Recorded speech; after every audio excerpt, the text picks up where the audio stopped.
Hello there, everyone. I'd like to start this off by saying welcome to 2019. This is going to be a very productive year for this project, and I wish that it also will be for all of your endeavors as well.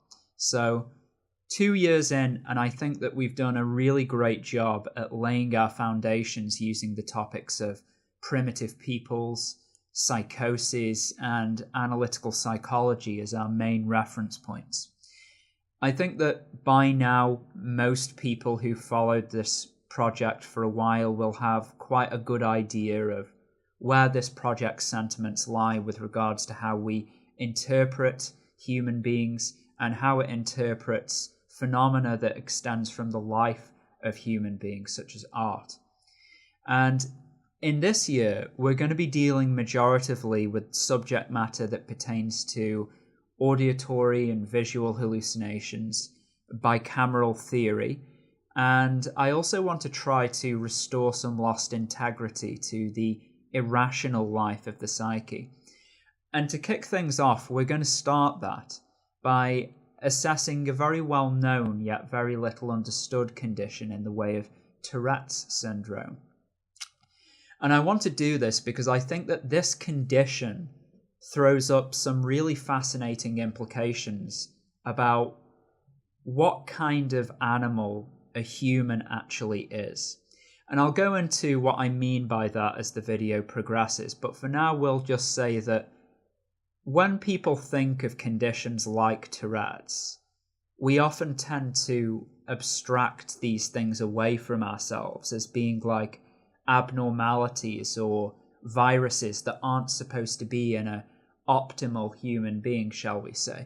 And whilst I can sympathize with why people make those kind of judgments, I think that the reality is actually very different. I consider these conditions to be more like amplifications or re-articulations of things that were always inside us and that play an active part in all of us. Such conditions like Tourette's reveal what a truly complicated and strange creature the human animal is. And it's a mistake to think that just because we don't possess a specific amplification, that we are somehow more authentically human than they are, and that whatever is moving through them is not to be found anywhere in us. An all-too-human condition like Tourette's can really lift the lid on exposing the unsettling reality that we actually have far less volition over our actions than we believe that we do. It also throws up some interesting questions surrounding the ambiguity of our speech and actions. Do we do the talking, or does something other select the words, and we respond by saying them?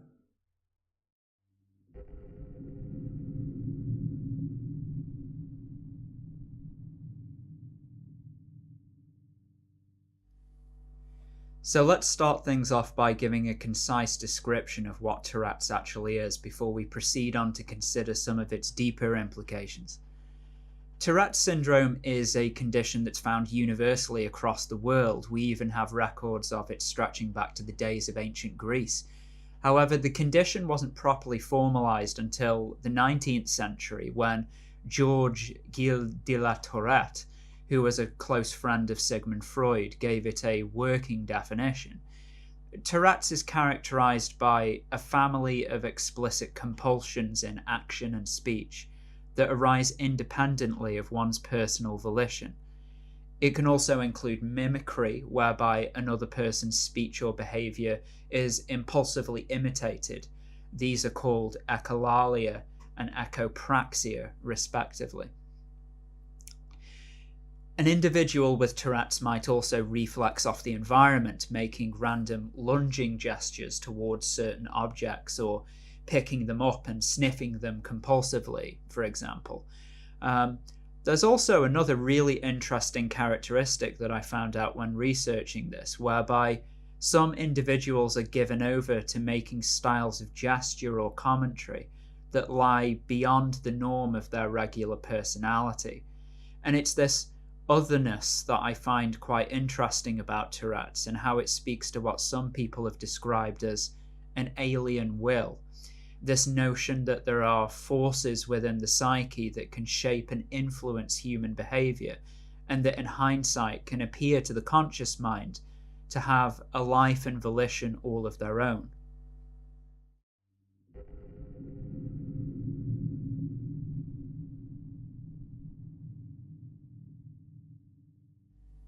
It wouldn't be reasonable to make a video on Tourette's and not say something about its most prominent characteristic, the tics.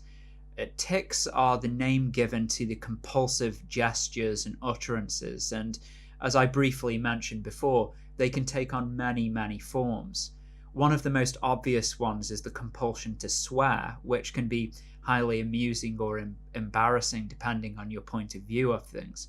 And I was thinking about this the other day because whilst the tics do seem to have a life of their own, they can amplify under conditions of anxiety and stress. Now, I think that we've all been in situations where we've been doing some menial task like carrying something and we drop that something onto the floor.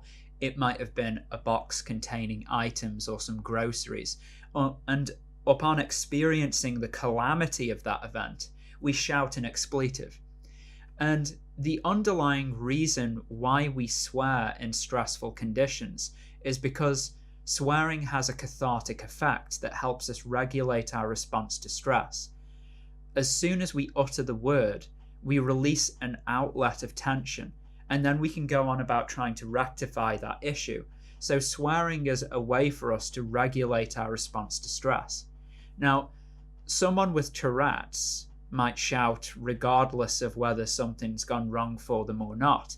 However, if we think about stress and anxiety, I think that all human beings experience some sense of soft anxiety, or this kind of soft existential anxiety, simply as a byproduct of being a complex organism with a sophisticated nervous system. Life itself is an anxious act. So I was thinking, could part of the reason for Tourette's be linked to this in some way? So whereas we might half-consciously fidget or bite our nails as a stress response, the individual with Tourette's simply reflexes with expletives, and these expletives both emanate from the source of the condition and also play a part in mitigating its effects in the moment. It was just something that I was thinking about. Tics don't always have to be expletives though. They can be other forms of sound making such as whistling, or they can even be totally nonsensical in nature like a grunt or a growl, or even a completely made up word. In fact, through long-term studies made with Tourettic patients, we know that tics that were once known words, like someone's name for instance, can with the passage of time deteriorate into unintelligible sounds that, very much like weathered statues in the rain, vaguely relate back to their original form. I was reading Oliver Sacks' book, An Anthropologist on Mars again, and I'll be referencing heavily from this throughout the video. And it contains a wonderful case study about a man with Tourette's who was a surgeon of all things. And he was saying that tics can have a direct relationship to someone's life history. The surgeon would sometimes declare the name Patty, and he told Oliver Sacks that that name belonged to an ex-girlfriend of his. And that's quite something when you think about it, isn't it? A memory that was once part of the conscious experience of a living organism can become enshrined into the architecture of that organism, where it resides beneath the threshold of consciousness, only to then suddenly return into life by nervous impulse in the form of a tic. I'd like to read to you a quote from the book. A recent correspondent, a woman with Tourette's, wrote that enshrinement is the perfect word to describe the interplay between life and tics, the process by which the former gets incorporated into the latter.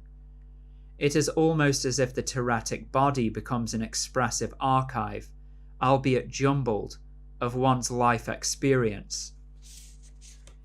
Tourette's syndrome reveals that the inner life of the human being is an energetic system of memories that can reveal themselves subliminally or explicitly in the myriad forms of expression that the body fashions as its disguises. Thoughts, narratives, fantasies, dreams, waking visions, flash insights, auditory hallucinations, Tourettic tics. I've referred to these things before as mental media because I see culture media such as books and movies and works of art as simply externalized emanations of what the body does internally towards its own signals. Just like how an artist uses paint to construct a fully realized image, so does the body reconstitute energetic information into new media that the conscious mind can receive and process. Naturally, this doesn't suggest that the conscious mind always has much control of the matter. Often we are moved by our media to act out in ways that take us to conclusions beyond our foresight. Only afterwards we have to contend with the consequences that have dashed onto the surface of reality. The Tourettic individual deals with this dilemma all the time, as do we all in our own way.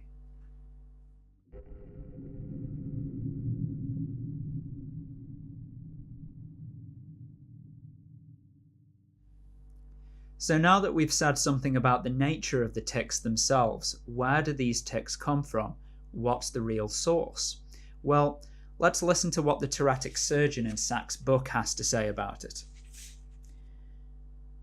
I feel it in my bones.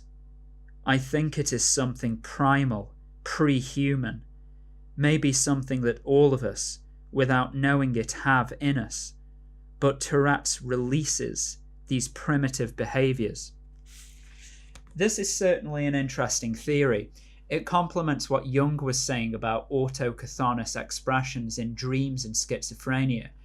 These ideas posit that the largest reservoir of our psychological life is unconscious in nature, and that this reservoir is populated with the contents of personal and inherited memories that can, upon some new condition, be released into ego consciousness. A physiological explanation for Tourette's that has been put forward is that we might be dealing with abnormal subcortical excitation in the structurally older parts of the brain, which might go some way to validate the surgeon's primitive intuition. I think that the most interesting thing that these tics demonstrate, though, is that the distinction that we form between ourselves and the Tourettic mind is arbitrary. Despite the possible neurological factors, there's really nothing that is going on inside the mind of someone with Tourette's that is not essentially going on in all of us. Because whether we like to admit it or not, we are all co-occupants within this husk. We're co-occupants with a myriad of microscopic organisms that we share our life with. And likewise, psychologically, we share our psychic existence with a legion of unconscious automata that spring into our lives uninvited. Some of these we've gathered throughout our lives as psychic imprints. Others might have been there at the time that we were born, and others still might be cross-generational, spanning millions of years of evolutionary development. I want to read to you this quote by the analytical psychologist James Hillman from his book The Myth of Analysis. When I am laid low by the misery of depression, symptoms, and cravings, I meet the irrefutable evidence of the independence of psychic forces. Something lives in me that is not of my own doing. This demon that speaks in dreams and passions and pains will not let go, and I am forced to give recognition to its value for deepening me beyond my usual notion of myself as ego, and for bringing to my mind a sense of soul and of death. Yeah, that's a fantastic quote. We have to get over this reassuring presupposition that this conscious sense of selfhood that we identify with is the be-all and end-all when it comes to the active life of the human psyche. At best, this conscious part of the psyche could be seen as an illuminated focal point where various confluences of life in the system are realized and become potentials for action. This would make sense, as an organism needs a conscious or at least semi-conscious central command to respond to signals coming in from both the external and internal environments. However, the problem for humans, of course, is that due to the high development of our nervous systems, we don't merely receive information that might be conducive towards our survival. We get all kinds of new media like language and spontaneous visions and utterances along with that as well. Relating this back to Tourette's, it is a mistake to think that the Tourettic tic is something alien from our psychic life, because despite the ambiguity of its origin, it belongs to the same family of phenomena that populates our dreams, our fantasies, and our most inspired insights. The fact that for the Tourettic, it comes out as an exclamation rather as a silent abstraction in the mind doesn't disqualify the correlation. In fact, before it became expressed as an exclamation, it was such an abstraction, and before that it was likely an energetic pattern coursing through the nervous architecture of the body. And so now, to close things off, I want to talk about the condition in terms of its effect on our sense of selfhood and this alien otherness.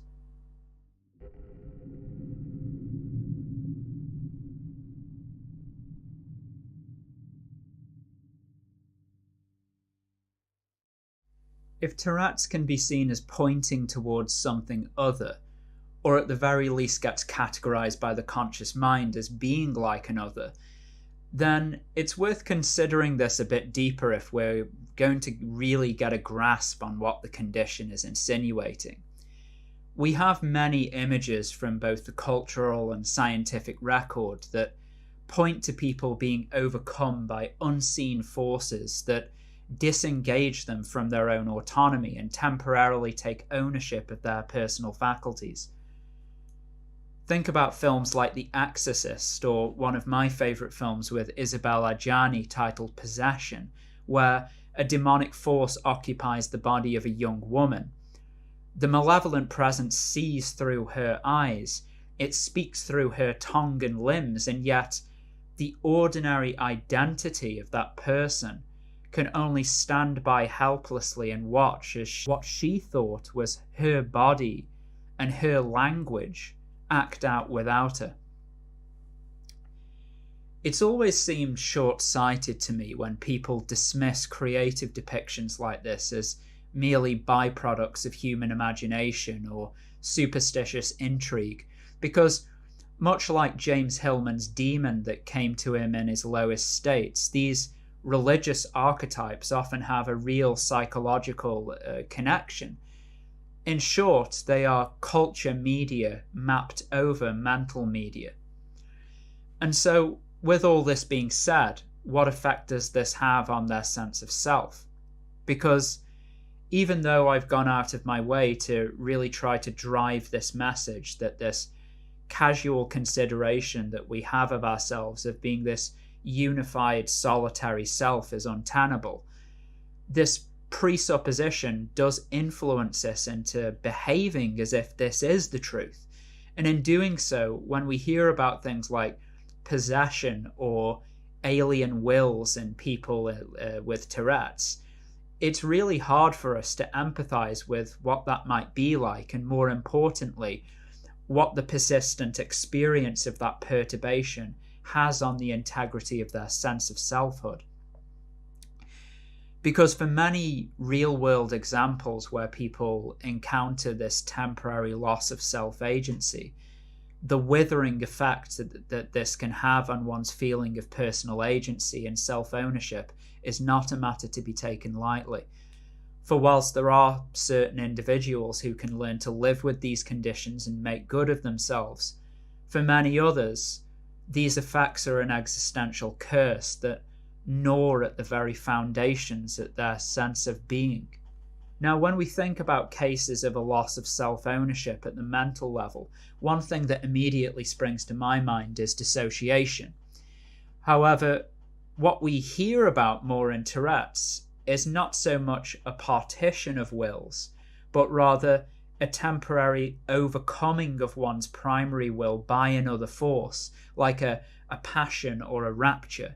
And this force can only be remediated through immersion, which then exhausts it and brings about its natural catharsis. I'm reminded here about method actors who will submit themselves so fully into a role that it convinces them, and also people who are watching the performance, that their ordinary personality has temporarily been suspended and replaced by another.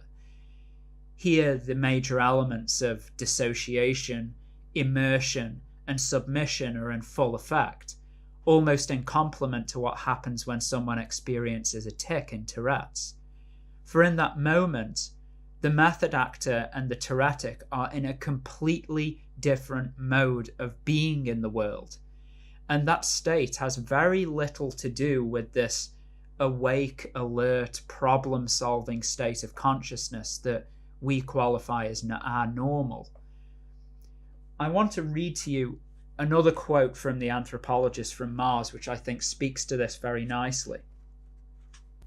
Here one is seeing something at a much higher level than the merely rhythmic, quasi-automatic resonance of the motor patterns.